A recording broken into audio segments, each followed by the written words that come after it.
Bonjour, je suis Julien, votre professeur de français. Dans cette unité 1, je vais vous expliquer la nominalisation. D'abord, à quoi sert la nominalisation? Elle sert à mettre en valeur l'usage du nom. Elle permet de donner en peu de temps une grande quantité d'informations. Alors, comment l'on construit le nom à partir d'un adjectif? On peut créer une nominalisation à partir d'un adjectif, par exemple, en ajoutant t ou it si l'adjectif est, par exemple, bon, le nom deviendra bonté. L'adjectif précaire, le nom sera précarité. On peut aussi créer un nom à partir d'un adjectif en y ajoutant EUR. Par exemple, l'adjectif pâle. Pour créer un nom à partir de cet adjectif, nous supprimons le E et nous ajoutons la terminaison EUR. Pâleur. Nous pouvons aussi créer des noms à partir d'un adjectif en ajoutant à cet adjectif la terminaison ISE. Par exemple, l'adjectif franc. Le nom correspondant sera franchise. Pour les adjectifs terminant en ANT, le nom, comment créera-t-on le nom? Nous supprimerons la terminaison ANT de cet adjectif et ajouterons la terminaison ANCE pour obtenir le nom. Donc abondant, par exemple, deviendra abondance. Maintenant, les adjectifs qui se terminent en ENT, pour créer un substantif à partir de cet adjectif, nous remplacerons la terminaison ENT de l'adjectif et ajouterons la terminaison ENCE pour obtenir le substantif ou le nom. Et nous obtiendrons donc violence. Dernier exemple, pour la construction à partir d'adjectifs, prenons l'exemple de l'adjectif large. Pour obtenir le nom, nous ajouterons la terminaison ESSE, c'est-à-dire que nous obtiendrons le nom largesse. Toujours avec la construction d'un nom à partir d'un adjectif, je vous donne ici un exemple de phrase. Le concours d'entrée à l'ENA est difficile. Nous voyons ici l'adjectif difficile. Comment nominaliser cet adjectif? Eh bien, voilà, nous dirons difficulté du concours d'entrée à l'ENA. Ici, nous avons nominalisé l'adjectif difficile par difficulté, qui est le substantif correspondant. Intéressons-nous maintenant à la nominalisation à partir de verbes. Nous aurons là encore différentes possibilités.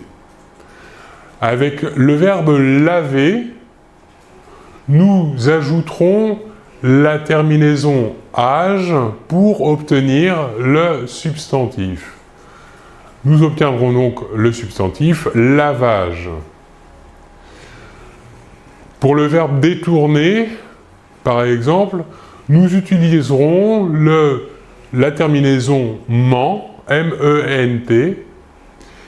Du fait, le verbe détourner deviendra le substantif détournement. Continuons. Avec la terminaison, nous pouvons nominaliser un verbe avec une terminaison tion, sion. Par exemple, le verbe détruire. Le verbe détruire se nominalisera comme de cette manière. Nous obtiendrons le nom destruction. Autre possibilité avec la terminaison ation, ation, avec le verbe dériver, nous obtiendrons le nom dérivation. Enfin, la terminaison ure, avec le verbe ouvrir, par exemple, nous obtiendrons le substantif ouverture. Continuons avec la construction d'un nom à partir d'un verbe. Voici deux exemples. Le premier exemple, l'ENA a été fondée en 1945. Ici, fondée est un participe passé, un verbe, et nous créerons le nom fondation, ce qui donnera fondation de l'ENA en 1945. Autre exemple, en 1922, l'ENA est installée à Strasbourg. Ici, installer est bien un verbe. Nous allons le nominaliser, ce qui donnera installation de l'ENA à Strasbourg en 1922. Parfois, la nominalisation n'est pas possible. La transformation est impossible. Pour cela, on peut utiliser les formes suivantes. Par exemple, pour noter une action, on dira « le fait de » ou encore « le fait que ». Regardons l'exemple suivant. Quand on a étudié à l'ENA, on fait partie d'une caste. Ici, on a étudié à l'ENA. Quand on a étudié à l'ENA, eh bien, une description de l'action. Nous utiliserons donc la forme « le fait d'avoir étudié à l'ENA ». Continuons. On peut aussi, la transformation est aussi impossible pour, par exemple, décrire une qualité, un caractère, un type. Par exemple, le concours d'entrée est très sélectif. Ici, sélectif décrit bien un caractère, le caractère difficile du concours d'entrée. Nous dirons donc le caractère sélectif du concours d'entrée. On continue. Il existe des dérivations qui sont parfois possibles. C'est-à-dire deux possibilités de faire une nominalisation. Prenons par exemple le verbe « doser ». Il existe deux manières de nominaliser le verbe « doser ». La première serait le substantif « dosage », c'est-à-dire l'action de doser. Une autre nominalisation est possible, « doseur ». Doseur, quant à lui, est le substantif qui désigne l'appareil qui permet de faire des dosages. Prenons un autre exemple, l'adjectif « blanc ». On pourra, par exemple, nominaliser cet adjectif de la forme suivante, « blanchissage », c'est-à-dire l'action de nettoyer, de blanchir le linge, les vêtements.